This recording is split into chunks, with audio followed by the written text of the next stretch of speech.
क्या पाकिस्तान भी बनने वाला है अगला बांग्लादेश? क्या पाकिस्तान का भी होने वाला है बांग्लादेश जैसा हाल? नमस्कार दोस्तों, आपका एक बार फिर से स्वागत है वार्तालाप पर। दोस्तों, पाकिस्तान के बलूचिस्तान प्रोविंस में वायलेंस की एक नई वेव देखने को मिली है, जिसमें 70 से ज्यादा लोग मारे गए हैं, जिसमें आर्म्ड अटैक्स जो कि बलूचिस्तान लिबरेशन आर्मी के थ्रू किए गए हैं वो भी शामिल है। बेला लसबेला डिस्ट्रिक्ट के पास हुआ है सबसे बड़ा अटैक, जिसमें 14 सोल्जर्स और पुलिस के साथ 21 मिलिटेंट्स भी शामिल हैं जो कि मारे गए हैं।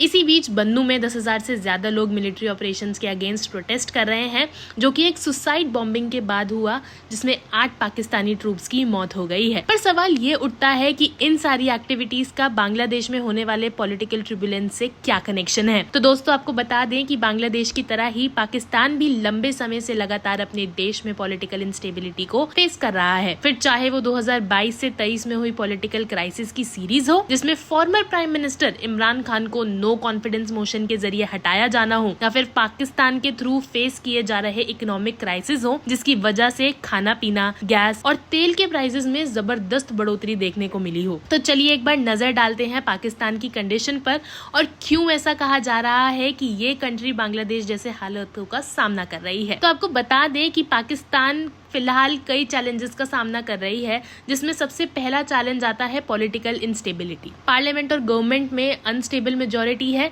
जिसकी वजह से पॉलिटिकल अनरेस्ट बढ़ता जा रहा है। ऊपर से पाकिस्तानी तालिबान के टेररिस्ट अटैक ने इंटरनल सिक्योरिटी को और भी कमजोर कर दिया है। वहीं अगर हम पाकिस्तान की इकोनॉमिक कंडीशन की बात करें तो पाकिस्तान की इकोनॉमी भी डेंजर में आ चुकी है।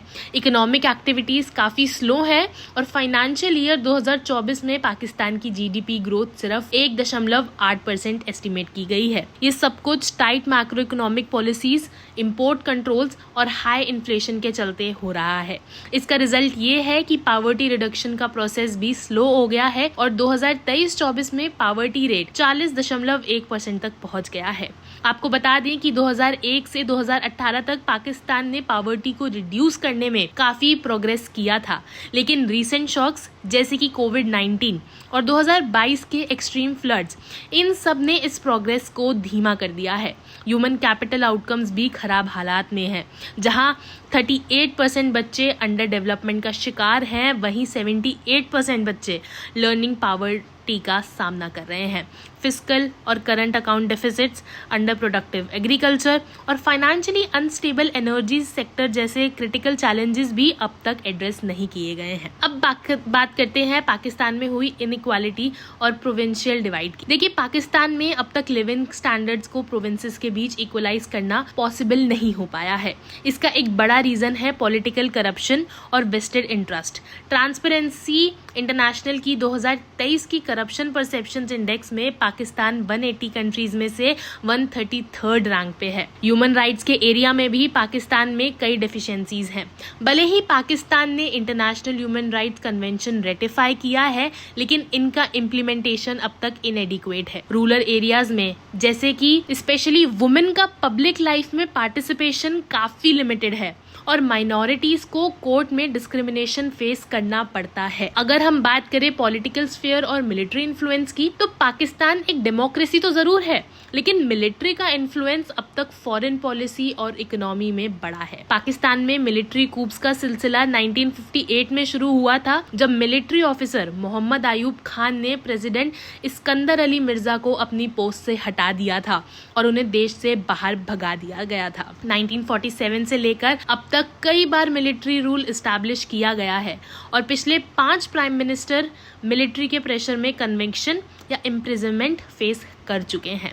इमरान खान जैसे लीडर्स ने जब मिलिट्री के खिलाफ आवाज उठाई तो उन्हें जेल में डाल दिया गया।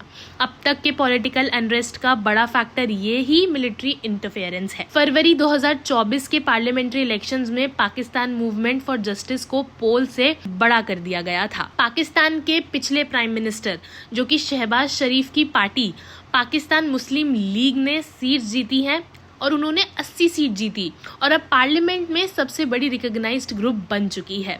इलेक्शंस के बाद से ही शरीफ प्राइम मिनिस्टर के रूप में कंटिन्यू कर रहे हैं।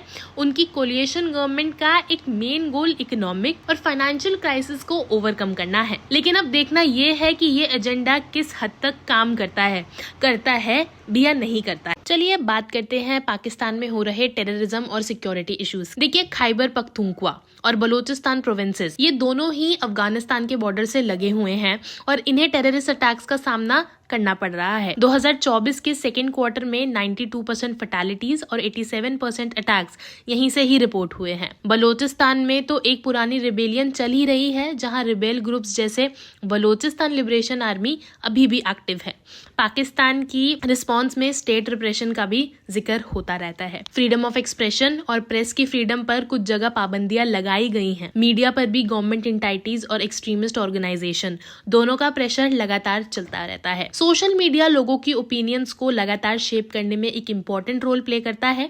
वहीं 2024 वर्ल्ड प्रेस फ्रीडम इंडेक्स, जो कि एक नॉन गवर्नमेंट ऑर्गेनाइजेशन है, अगर उसकी रिपोर्ट्स की माने तो पाकिस्तान को 180 कंट्रीज में से 152 रैंक दी गई है, जो ये दिखाता है कि पाकिस्तान की जनता के पास freedom of speech and expression है ही नहीं और ये काफी हद तक कंट्रोल भी की जाती है। तो दोस्तों, पाकिस्तान और बांग्लादेश के बीच जो करंट पॉलिटिकल सिचुएशन है उसमें काफी सिमिलैरिटीज हैं।